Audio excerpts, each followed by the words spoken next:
அஸ்ஸலாமு அலைக்கும். Hi friends, எல்லோரும் எப்படி இருக்கீங்க? இன்றைக்கி நம்ம ஒரு ரெசிபி பார்க்க போகிறோம். அது பாசிப்பயிரை வச்சு ஒரு சாதம் செய்ய போகிறோம். அது எப்படி செய்யலான்றது பார்க்கலாமா? அதுக்கு உடச்ச பயிரை வானலில் போட்டுக்கணும்.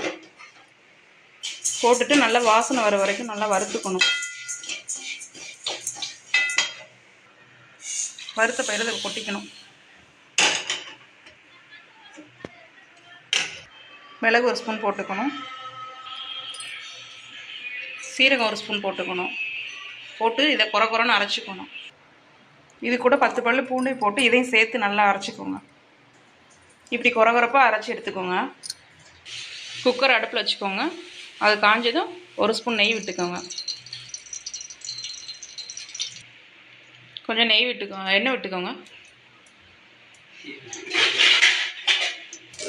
எண்ணெய் காஞ்சது கடுகு பருப்பு சோம்பு போட்டுக்கோங்க. இது கூட சின்ன வெங்காயம் போட்டுக்கோங்க. பச்சை மிளகாய் 2 போட்டுக்கோங்க. தக்காளி போட்டுக்கோங்க. கருவேப்பிலை போட்டு சேர்த்துக்கிட்டு நல்லா வதக்குங்க. உப்பு சேர்த்துக்கோங்க.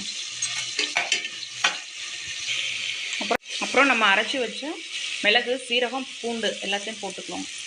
இது கூட மஞ்சள்தூள் ஒரு ஸ்பூன் சேர்த்துக்கோங்க. மிளகாத்தூள் ஒரு ஸ்பூன் சேர்த்துக்கோங்க. சேர்த்துட்டு நல்லா கலந்து விடுங்க.